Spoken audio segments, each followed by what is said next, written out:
હાલો જય દ્વારકાધીશ મિત્રો, કેમ છો બધા? મજામાં ને? સ્વાગત છે તમારું મારી ચેનલમાં. જો આજે આપણે બનાવવાનું છે ભીંડાનું શાક. તો એ સૌથી પહેલાં આપણે આ ભીંડા લઈ લીધા છે અને તેને સારી રીતે પાણીથી ધોઈ અને કોટનના કપડાથી સાફ કરી લીધા છે. તો હવે આપણે તેને સુધારી લેશું. તો તેમાંથી આગળનો અને પાછળનો ભાગ દૂર કરી દેશું અને તેની આ રીતે આપણે 4 ચીર કરી લેશું. અને પછી તેમાંથી નાના નાના ટુકડા કરી લેશું.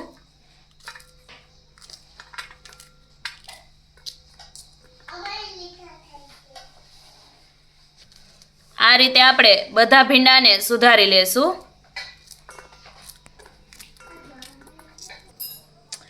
હવે આપણે શાક વઘારી લેશું. તો સૌથી પહેલા આપણે તેલ ગરમ કરવા મૂકી દેશું.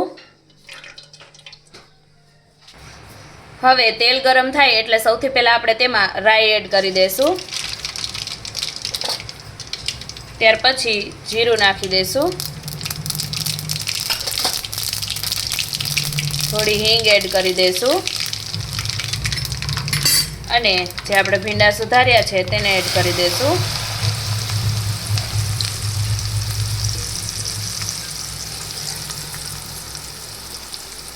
આપણે ભીંડાને એમને જ ચડવા દેવાના છે, અત્યારે કાંઈ નાખવાનું નથી.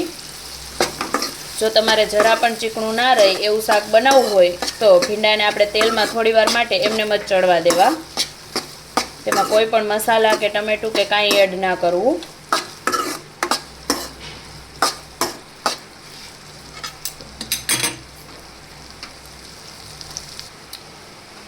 હવે આપણા ભીંડા થોડા ચડી ગયા છે તો આપણે તેમાં થોડો લીંબુનો રસ એડ કરી દઈશું.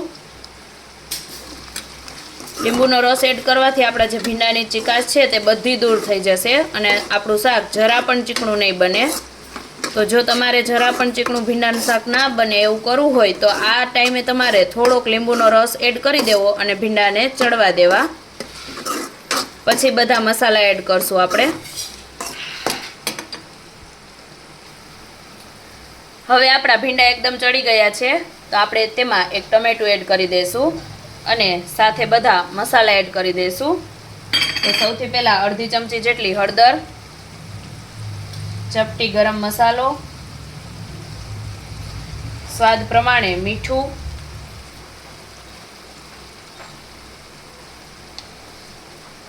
અને થોડું આપણે ધાણા જીરું એડ કરી દઈશું.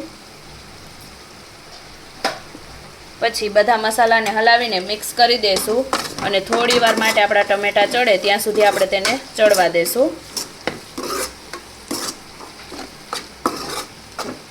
જો તમારે ટમેટું એડ ના કરવું હોય તો સ્કીપ કરી શકો છો.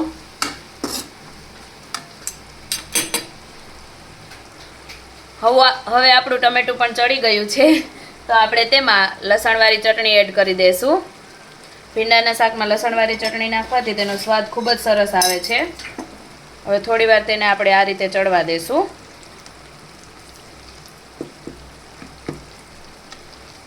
એટલે તેલમાં તે એકદમ સરસ રીતે ભીંડા સાથે મિક્સ થઈ જાય. હવે આપણો ભીંડો એકદમ ચડી ગયો છે અને ચટણી પણ આપણી સરસ રીતે મિક્સ થઈ ગઈ છે. તો આપણે ભીંડાનું રસાવાળું શાક બનાવવાનું છે એટલે આપણે તેમાં થોડી છાશ એડ કરી દઈશું.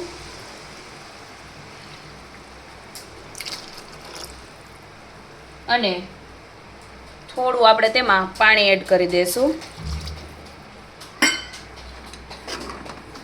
અને હવે આપણે તેને થોડી વાર માટે પાકવા દઈશું.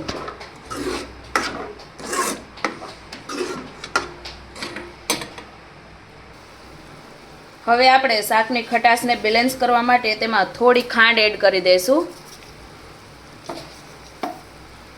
જો તમારે ખાંડ એડ ના કરવી હોય તો સ્કીપ કરી શકો છો.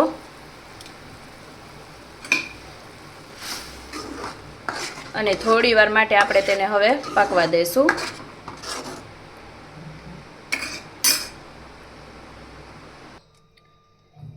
હવે આપણું શાક તૈયાર થઈ ગયું છે તો ઉપરથી આપણે લીલા ધાણા એડ કરી દઈશું.